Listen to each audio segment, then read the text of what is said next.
Everyone, welcome to my channel. आज हम chapter 7 of the geography देखेंगे, जिसका टाइटल है आवर कंट्री इंडिया। आज के लेक्चर में हम पढ़ेंगे introduction, locational setting of India, India के नेबर्स कौन कौन से हैं, इंडिया का पॉलिटिकल और एडमिनिस्ट्रेटिव डिवीजन देखेंगे, फिजिकल डिवीजन देखेंगे और क्वेश्चन आंसर्स देखेंगे। चलो इंट्रोडक्शन देखते हैं।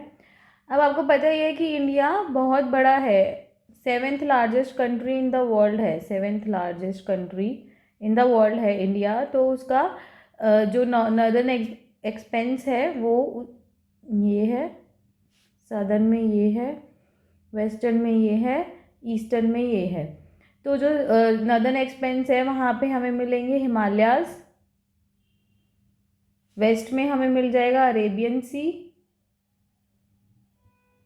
ईस्ट में हमें मिलेगा बे ऑफ बंगाल, और फिर इधर नीचे जाके तो इंडियन ओशन है ही। इंडिया का जो मतलब एरिया है, मतलब जैसे हम नापते हैं कि ये 100 किलोमीटर दूर हमें जाना है या ऐसे, तो वो इंडिया का जो टोटल एरिया है वो है 3.28 मिलियन स्क्वायर किलोमीटर। ये याद रखना, 3.28 मिलियन स्क्वायर किलोमीटर इंडिया का टोटल एरिया है। इसमें सब कुछ इंक्लूडेड है, इंक्लूडिंग ये और अंडमान एंड निकोबार, मतलब ये सब इंक्लूड है। ये ऐसा नहीं है कि आइलैंड्स को इंक्लूड नहीं करा है। तो ये टोटल इंडिया का एरिया है। जो नॉर्थ मतलब नॉर्दर्न में हम देखते हैं वो लद्दाख देखते हैं, सदर्न में हम देखेंगे कन्याकुमारी। मतलब ऐसे बोलते हैं कि ये नॉर्दर्न मोस्ट है, ये सदर्न मोस्ट है, लेकिन सदर्न मोस्ट में ऐसा नहीं है। ये हम फॉर आर नॉर्मल कन्वीनियंस के लिए ऐसा बोलते हैं, लेकिन जो सदर्न मोस्ट पॉइंट है उसमें आता है इंदिरा पॉइंट, ये हम बाद में देखेंगे। तो अगर इन दोनों को नापें, एक मिनट, अगर इन दोनों को नापें फ्रॉम लद्दाख टू कन्याकुमारी, तो ये जो पूरा एरिया है वो 3200 किलोमीटर का है। और इधर अगर हम ईस्ट टू वेस्ट में देखें कि यहाँ पे कच्छ में देखें और यहाँ अरुणाचल में, तो ये जो एक्सपेंस है वो 2900 किलोमीटर का है। तो मतलब हमारा नॉर्थ टू साउथ ज़्यादा डिस्टेंस है as compare to east to west. तो इसका मतलब वर्टिकली ज़्यादा है, हॉरिजॉन्टली कम है। तो इसलिए इंडिया की शेप ऐसी है कि मतलब इसका ये वाला एक्सपेंस ज़्यादा है। अब ये है कि जब इतना ज़्यादा एरिया में इंडिया फैला हुआ है, तो यहाँ पे वैरायटी ऑफ क्लाइमेट मिलेगा आपको, वेजिटेशन मिलेगी, वाइल्ड लाइफ। हर 200 किलोमीटर का मतलब हर 100 किलोमीटर्स के अंदर ही लैंग्वेज बदल जाती है, कल्चर बदल जाता है। इनफैक्ट एक सिंगल स्टेट के अंदर ही डिफरेंट लैंग्वेजेस और डिफरेंट कल्चर मिल जाएगा। जैसे आप राजस्थान में हैं, तो ये बहुत बड़ी स्टेट है, तो हर उस पर जैसे यहाँ पे इधर साइड अलग लैंग्वेज और कल्चर है, इधर साइड अलग, ऐसे अलग अलग लैंग्वेज और कल्चर मिलेंगे इवन इन अ स्टेट। बाकी ऑल ओवर द कंट्री तो अलग लैंग्वेज और कल्चर होता ही है। तो बहुत ज़्यादा डाइवर्सिटी है। उसके बाद भी हमारे यहाँ यूनिटी है, और वो unity mostly because of constitution है। कॉन्स्टिट्यूशन ऑफ इंडिया में ऐसी चीज़ें लिखी गई हैं जिसकी वजह से इंडिया में अभी तक इतनी यूनिटी है। वरना जब हमारा देश अलग हुआ था 1947 में, जब इंडिपेंडेंट हुआ था, तब लोगों ने बोला था कि इस कंट्री के इतने भाग होंगे कि आप गिन नहीं पाएंगे। लेकिन आज भी हमारा कंट्री यूनाइटेड है, जिसमें कि India most populous country of the world है। हमने चाइना को भी सरपास कर दिया है। इंडिया में इतना ज़्यादा पॉपुलेशन है कि अब हम फर्स्ट नंबर पे आ गए, चाइना भी सेकंड नंबर पे आ गया। इनफैक्ट चाइना में 1 चाइल्ड पॉलिसी लगी थी क्योंकि वहाँ पे इतनी ज़्यादा पॉपुलेशन थी, लेकिन अब ऐसा हो गया कि इंडिया ने उसको भी सरपास कर दिया है। अब लोकेशनल सेटिंग देखेंगे। हमने देखा था कि हमारे यहाँ से ट्रॉपिक ऑफ कैंसर पास होता है, इंडिया के almost mid of the India पास होता है। और जो हमारा मतलब लैटिट्यूड्स और लॉन्गिट्यूड्स हमने पढ़ा था, तो जो इंडिया का लैटिट्यूडनल है वो है 8 degree 4 north to 37 degree 6 north, और जो लॉन्गिट्यूड्स हैं वो हैं 68 डिग्री 7 ईस्ट से लेकर 97 डिग्री 25 ईस्ट। अब हमें पता था कि हमने जो पढ़ा था, ये हो गया नॉर्थ, ये हो गया, एक मिनट फिर से बनाती हूँ,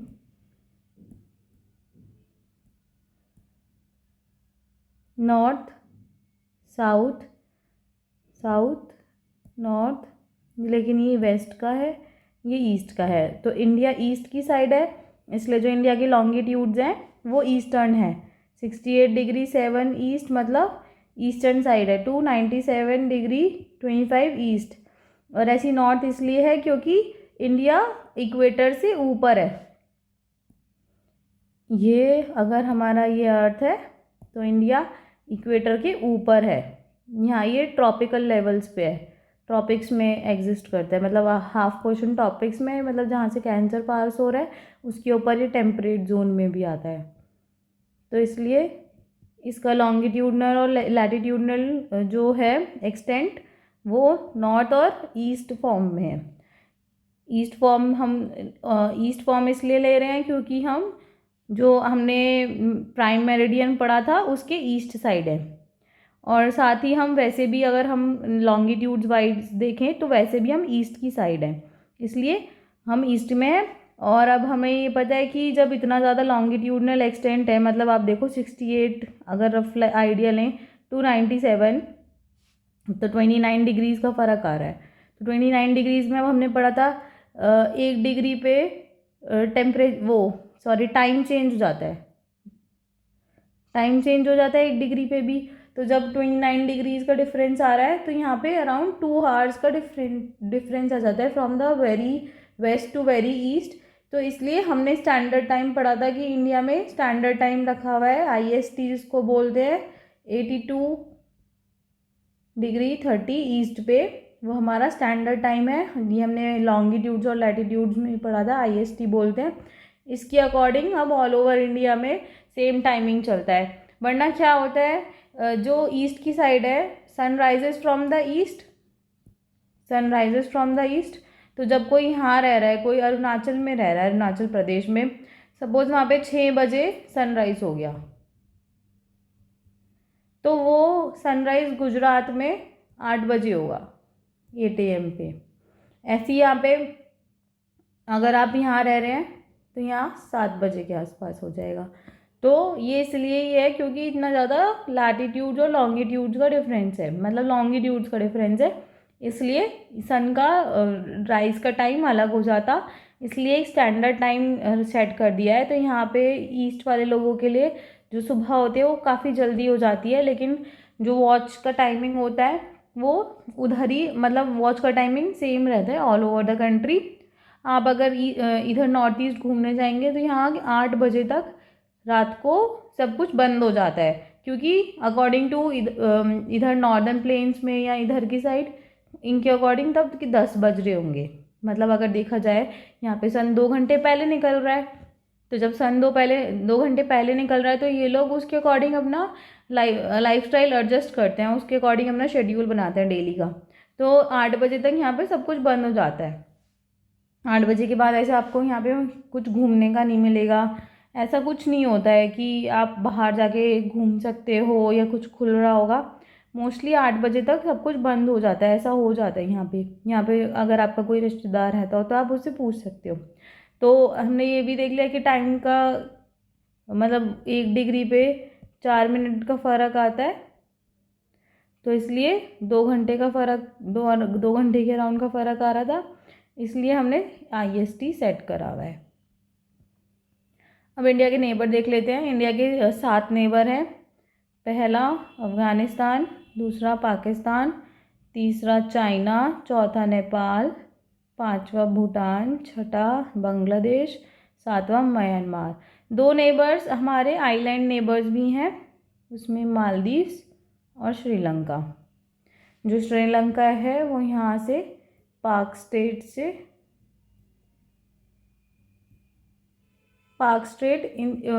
जो श्रीलंका है वो इंडिया से पाक स्ट्रेट से सेपरेट हुआ है, मतलब यहाँ पे एक स्ट्रेट बना हुआ है जो इन दोनों को अलग करता है। अब इधर देखो, ये अरेबियन सी है, ये बे ऑफ बंगाल है। जो इंडिया का मतलब यहाँ पे POK एरिया है, पाकिस्तान ऑक्यूपाइड एरिया, वो टच करता है अफ़गानिस्तान में। कहीं कहीं बोलते हैं कि इंडिया अफ़गानिस्तान को टच नहीं करता, पर ऐसा नहीं है। जो हमारा पाक ऑक्यूपाइड एरिया है वो अफ़गानिस्तान को टच करता है, इसलिए 7 कंट्रीज़ टच करती हैं इंडिया का बॉर्डर। चाइना 2 तरीके से करता है, एक तो इधर यहाँ पे करता है, फिर हल्का से यहाँ करता है, 3 तरीके से करता है, फिर यहाँ से करता है। तो चाइना तो कभी कभी ये बोलता है जो अरुणाचल प्रदेश है वो हमारा पार्ट है। चाइना का मतलब अलग ही लेवल की पॉलिसी चलती है, वो किसी को भी अपना पार्ट बता सकता है। अब है पॉलिटिकल एंड एडमिनिस्ट्रेटिव डिवीजन्स। आपको पता है कि इंडिया में 28 स्टेट्स और 8 यूनियन यूटीज़ हैं। 28 स्टेट्स गिन के देखें एक बार। गुजरात, राजस्थान, पंजाब, हरियाणा, हिमाचल प्रदेश, उत्तराखंड, उत्तर प्रदेश, बिहार, मध्य प्रदेश, महाराष्ट्र, कर्नाटका, गोवा, केरला, तमिलनाडु, आंध्र प्रदेश, तेलंगाना, छत्तीसगढ़, उड़ीसा, झारखंड, बिहार, वेस्ट बंगाल, सिक्किम, असम, अरुणाचल प्रदेश। मतलब ऐसे 28 स्टेट्स हैं और 8 यूटीज़ है। अब आपको लेकिन ये बता दूँ एक बार कि लद्दाख और जम्मू एंड कश्मीर यूटी हैं, स्टेट नहीं है अब, तो आप इनको कंफ्यूज मत करना, ये दोनों अब यूटी हैं। तो अब आपका काम है इन 28 स्टेट्स और 8 यूटीज़ को देखना और कमेंट बॉक्स में बताना कि कौन सी 8 यूटीज़ हैं और कौन सी 28 स्टेट्स हैं। दिल्ली हमारे इंडिया की नेशनल कैपिटल है। जो दिल्ली के आसपास का रीजन है उसको हम एनसीआर बोल देते हैं, नेशनल कैपिटल रीजन। और जो हमारी जो स्टेट्स बनी हुई हैं वो mostly on the basis of language बनी हुई है। मतलब जब हमारा इंडिपेंडेंस हुई थी 1947 में, तो इतनी सारी स्टेट्स नहीं थी जितनी अब हैं। तो वहाँ पे स्टेट रीऑर्गेनाइजेशन एक्ट आया था, स्टेट रीऑर्गेनाइजेशन एक्ट, उसके अकॉर्डिंग स्टेट्स बनी थी। तो सबसे पहली जो स्टेट बनी थी on the basis of language वो थी Telangana from Andhra Pradesh, not from Andhra Pradesh, तब तो वो एक ही थे। तो मतलब सबसे पहले तेलंगाना बना था फ्रॉम द सदर्न, तब तमिलनाडु से अलग होकर और ये सब नेबरिंग स्टेट से अलग होकर तेलंगाना बना था। तो पहले हमारी इतनी सारी स्टेट्स नहीं थी जितनी अब है। लैंग्वेज फार्मूला अप्लाई होता गया, जैसे कि पहले यूपी और उत्तराखंड एक साथ हुआ करते थे, महाराष्ट्र और छत्तीसगढ़ एक साथ हुआ करते थे, बिहार झारखंड एक साथ हुआ करते थे। तो धीरे धीरे धीरे धीरे सारी स्टेट्स अलग होती गई। फिजिकल डिवीजन में देख लेते हैं। हमारा कंट्री में आपको माउंटेन्स भी मिल जाएंगे, प्लेट्यूज भी जो हमने लैंडफॉर्म्स पढ़े थे, प्लेन्स भी मिलते हैं, कोस्ट भी मिलती हैं, आइलैंड्स भी मिलते हैं। आइलैंड्स हो गए अंडमान एंड निकोबार आइलैंड्स और लक्षद्वीप आइलैंड्स, तो ये सब मिलते हैं। सबसे पहले ऊपर से देखते हैं तो यहाँ पे हमें हिमालयाज़ देखने को मिलते हैं। हिमालयाज़, इसमें 3 मेजर हिमालयाज़ होते हैं। पहला होता है ग्रेटर हिमालयाज़ जो नदर्न मोस्ट होते हैं, उसके बाद मिडल हिमालयाज़ और उसके बाद शिवालिक रेंज। तो तीन मेन हिमालयाज़ होते हैं। ग्रेटर हिमालयाज़ तो मतलब ये हो गया कि वहाँ पे बहुत ज़्यादा एक तो हाइट होती है ग्रेटर हिमालयाज़ में, उस ग्रेटर हिमालयाज़ में बहुत ज़्यादा हाइट होएगी और स्नो से कवर्ड होते हैं ग्रेटर हिमालयाज़। उसके बाद आपको मिलेंगे हिमाद्री, और नहीं, ग्रेटर हिमालय को ही हिमाद्री बोलते हैं, ग्रेटर हिमालय और हिमाद्री। उसके बाद आता है हमारा मिडल हिमालयाज़, मिडल हिमालयाज़ और हिमाचल। ये पैरेलल हैं सब कुछ, मतलब ऐसे जा रहे हैं सारे हिमालयाज़, ये ग्रेटर, ये मिडल और ये शिवालिक्स। मिडल हिमालयाज़ और हिमाचल जो है वो साउथ ऑफ हिमाद्री है। और यहाँ पे बहुत सारे पॉपुलर हिल स्टेशंस हैं, जैसे हिमाचल में शिमला हो गया, मसूरी हो गया, इन उत्तराखंड, ये सब मिडल हिमालयाज़ हैं। मिडल हिमालयाज़ के बाद आते हैं थर्ड शिवालिक्स, ये हमारे लोअर हिमालयाज़ है। मिडल के बाद आते हैं लोअर हिमालयाज़, वो हैं शिवालिक्स। और फिर शिवालिक्स के बाद सीधा हमारे प्लेन्स स्टार्ट हो जाते हैं, नॉर्दर्न प्लेन्स। ये देखो ये ख़त्म हुआ शिवालिक्स, के बाद यहाँ पे ग्रीन ग्रीन पोर्शन दिख रहा है, ये हमारे नॉर्दर्न प्लेन्स हैं। यहाँ पे नॉर्दर्न प्लेन्स में जो लेवल प्लेन्स हमने कल पढ़ा था, तो उसमें यही था कि वो बहुत अच्छे होते हैं फॉर द हैबिटेशन पर्पस, क्योंकि वहाँ पे बहुत आसानी से आप ट्रांसपोर्टेशन कर सकते हो, बहुत आसानी से आप हाउस बिल्ड कर सकते हो, बिल्डिंग्स बना सकते हो, कल्टीवेशन, एग्रीकल्चर, ये सब बहुत इजीली पॉसिबल है वहाँ पे। तो क्योंकि वहाँ पे फर्टाइल लैंड भी है, साथ में वहाँ पे ना एलुवियल डिपॉजिट्स हैं। एलुवियल डिपॉजिट्स होते हैं जैसे कि रिवर्स आई, रिवर्स हिमालय से फ्लो होकर नीचे आई। तो जब वो नीचे आएंगी तो अपने साथ वो मैंने आपको बताया था कि जब रिवर्स चलती हैं तो वो अपने साथ सैंड, सिल्ट, रॉक्स ये सब लेके चलती हैं। तो जब अपने साथ ये सब लेंगी तो वो इरोड होती रहती है पानी से। जब वो इरोड होती हैं और एंड में जब रिवर एंड होती है तो वो अपने साथ डिपॉजिट करती है, जिसको डिपॉजिशन बोलते हैं। एंड में वो डिपॉजिट कर देती है ये सारा सामान।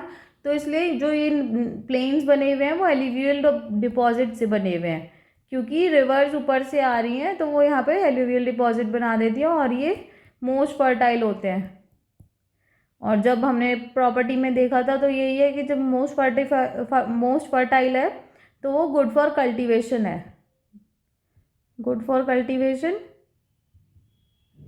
तो जब यहाँ पे अच्छी कल्टीवेशन होगी तो यहाँ पे बहुत अच्छा मतलब लोग बहुत ज़्यादा यहाँ पे रहेंगे, इसलिए यहाँ पे बहुत ज़्यादा डेंसिटी में लोग रहते हैं। एक चीज़ और होती है कि जब ये रिवर्स यहाँ से चल रही हैं, गंगा या गंगा यहाँ से चल रही है, ब्रह्मपुत्र यहाँ से आ रही है, तो यहाँ पे वो ना सुंदरबन डेल्टा बनाती हैं। सुंदरबन डेल्टा ये बिगेस्ट डेल्टा है, ये ट्राइंगुलर इन शेप है और ये गंगा और ब्रह्मपुत्र मिलके बनाती हैं और ये बिगेस्ट डेल्टा है। अब ये देख लिया हमने कि जो ये डेल्टा बन रहा है वो गंगा और ब्रह्मपुत्र के थ्रू बन रहा है और यहाँ पे बहुत ज़्यादा फर्टाइल और फर्टाइल लैंड होता है जो कल्टीवेशन के लिए बहुत अच्छा होता है, जिसकी वजह से नॉर्दर्न प्लेन्स में बहुत ज़्यादा डेंसिटी में लोग रहते हैं। अब तो इतनी ज़्यादा डेंसिटी हो गई है एनसीआर रीजन में कि सांस लेने की भी जगह नहीं है। आप दिल्ली जाओ, दिल्ली जाकर तो ऐसा लगता है कि सांस ही नहीं आ रही, इतना गिच पिच स्पेस में लोग रह रहे हैं, इतने छोटे छोटे घर बना रखे हैं। बहुत हर जगह बहुत ज़्यादा भीड़ मिलेगी आपको दिल्ली जाओगे तो। और फिर वेस्टर्न साइड है हमारा ग्रेट इंडियन डेजर्ट। यहाँ पे आपको कैक्टस, थॉर्नी प्लांट्स मिलते हैं। थॉर्नी कैक्टस एग्जाम्पल है, क्योंकि यहाँ पे बहुत ज़्यादा मॉइस्चर नहीं होता, यहाँ पे बारिश नहीं होती, तो जो थॉर्नी प्लांट्स हैं उनका क्या काम है, वो कम पानी में ज़िंदा रह सकते हैं। मतलब उनको ज़्यादा पानी की ज़रूरत नहीं होती अपने सर्वाइवल के लिए। और ये जो डेजर्ट है तो ये है हॉट एंड ड्राई वाला, कुछ कोल्ड डेजर्ट्स भी होते हैं। तो ये जो इंडिया में है ग्रेट इंडियन डेजर्ट वो हॉट एंड ड्राई वाला डेजर्ट है। फिर नॉर्दर्न प्लेन के साउथ में है पेनिनसुलर प्लेट्यू। यहाँ पे जब प्लेट्यू है तो ऑब्वियसली हमने कल देखा था कि जो प्लेट्यूज होते हैं वो नॉर्मल लैंड से थोड़े उठे हुए होते हैं। तो ये यहाँ पे जो ये प्लेट्यू है ये थोड़ा हायर एलिवेशन पे है, यहाँ पे बहुत सारे हिल रेंजेस हैं। फिर हमने कल देखा था कि यहाँ पे अरावलीज ये पास हो रही हैं, ये अरावली है, ये ओल्डेस्ट है in the world, oldest fold mountain in the world Aravallis. यहाँ पे विंध्या रेंजेस हैं, फिर सतपुरा रेंजेस हैं। यहाँ पे नर्मदा रिवर फ्लो होती है, तापी रिवर फ्लो होती है। जो नर्मदा और तापी रिवर है वो दोनों अरेबियन सी में जाके गिरती हैं। यहाँ पे बहुत सारे रिवर्स हैं, गोदावरी है, कावेरी है, ये सब बे ऑफ बंगाल में जाके गिरती हैं और ये दोनों रिवर अरेबियन सी में जाकर गिरती हैं। जो और यहाँ पे आपको मिलेगा वेस्टर्न घाट्स, एक मिनट, ये हो गए आपके वेस्टर्न घाट्स, ये हो गए आपके ईस्टर्न घाट्स। वेस्टर्न घाट्स को हम सह्याद्रीज भी बोलते हैं। वेस्टर्न घाट्स जो हैं वो एक मतलब कंटिन्यू है, रेंजेस टाइप है, और जो ईस्टर्न घाट्स हैं वो अनइवन है, टूटे फूटे हैं। जैसे यहाँ एक माउंटेन आ गया, फिर गैप में हो गया, फिर यहाँ एक माउंटेन आ गया। तो ईस्टर्न घाट्स बहुत अनइवन है, वेस्टर्न घाट्स बहुत कंटिन्यूअस है। वेस्टर्न घाट्स की हाइट भी ज़्यादा है as compare to eastern Ghats. इन दोनों का कंपैरिजन हम आगे क्लासेस में देखेंगे। वेस्टर्न घाट्स के वेस्ट में और ईस्टर्न घाट के ईस्ट में कोस्टल प्लेन्स हैं, कोस्टल एरियाज़ हैं। तो जो वेस्टर्न के हैं वो बहुत नैरो है और ये बहुत ब्रॉडर है। बहुत सारी ईस्ट फ्लोइंग रिवर्स हैं, जैसे मैंने बोला था गोदावरी, कावेरी, कृष्णा, महानदी, ये सब रिवर्स बे ऑफ बंगाल में गिरती हैं। इधर तो नॉर्मल दो ही हैं, नर्मदा और तापी, जो कि अरेबियन सी में गिरती हैं। जो वेस्टर्न ईस्टर्न साइड की रिवर्स हैं, सॉरी ईस्टर्न साइड की रिवर्स बहुत अच्छा डेल्टाज बनाती हैं। जैसे अभी एक नाम बोला था मैंने, सुंदरबन डेल्टा, जो कि यहाँ पे है। और जो इधर साइड की रिवर है, वेस्टर्न साइड की रिवर, वो डेल्टाज नहीं बनाती हैं। एक पहली बात तो दो ही रिवर है मोस्ट मतलब इम्पॉर्टेंट, ईस्टर्न साइड की ज़्यादा रिवर्स हैं, तो डेल्टाज भी तुम्हें ईस्टर्न साइड ही मिलते हैं। और फिर हमारे दो आइलैंड्स हैं, लक्षद्वीप आइलैंड और अंडमान और निकोबार आइलैंड। लक्षद्वीप अरेबियन सी में, अंडमान निकोबार आपको मिल जाएंगे बे ऑफ बंगाल में। ये कोरल आइलैंड है, जो लक्षद्वीप है कोरल आइलैंड्स है। कोरल्स क्या होते हैं कि छोटे छोटे मतलब मरीन एनिमल्स होते हैं, उनका जो स्केलेटन होता है, स्केलेटन मतलब हड्डियों का ढांचा, स्केलेटन मरीन एनिमल्स का जो स्केलेटन होता है उसके थ्रू कोरल्स बनते हैं। उसके ऊपर ना पॉलिप्स आ जाते हैं छोटे छोटे, वो कोरल्स बनाते हैं एक के ऊपर एक। जब एक के ऊपर एक कोरल बनता जाता है तो वो कोरल आइलैंड बन जाता है। जैसे एक कोरल है, फिर इसके ऊपर ऐसे ऐसे ऐसे ऐसे बनाते गए तो ये पूरा आइलैंड बन जाता है, मतलब ये बेस बन जाता है। इसके ऊपर अब लैंड आ जाती है, आइलैंड बन जाता है। मतलब पहले एक सी है, ये एक सी है, ये एक सी है, और यहाँ पे नीचे कोरल्स बनते जा रहे हैं, बनते जा रहे हैं, बनते जा रहे हैं। जब ये पूरी बन जाएगी लाइन, यहाँ पे आ गए, यहाँ पे आ गए, तो मतलब ये पूरा एक एरिया हो गया। अब यहाँ पे कोई खड़ा हो सकता है, ये अंदर नहीं जाएगा। वरना क्या होता है कि आप कैसे सी पे खड़े हो जाओगे, आइलैंड बन गया है, उसके नीचे एक बेस बन गया है, तो अब यहाँ पे एक इंसान खड़ा हो सकता है, तो उसको बोलते हैं कोरल आइलैंड। फिर अंडमान और निकोबार बे ऑफ बंगाल में है। उसके बाद ये आज का लेक्चर हो गया। अब क्वेश्चंस देखेंगे। तो इसमें है the southern most Himalayas are known as Shivaliks, Himadri Himachal. The Sahyadris is also known as Aravalli, western Ghats Himadri. Next is the Palk strait lies between the countries Sri Lanka and Maldives, India and Sri Lanka, India and Maldives. Next is the Indian islands in the Arabian Sea are known as Andaman and Nicobar, Lakshadweep and Maldives. The oldest mountain range in India is the Aravallis, Western Ghats, Himalayas. फिर fill in the blanks. Fill in the blanks. India is an area of about dash. The Greater Himalayas are also known as dash. The river Narmada falls into the dash sea. The latitude that runs almost halfway through India is dash. कल के answers देख लेते हैं। The mountains differ from the hills in terms of elevation. The glaciers are found in the mountains. The Deccan plateau is located in India. The river Yangtze flows in China. An important mountain range of Europe is the Alps.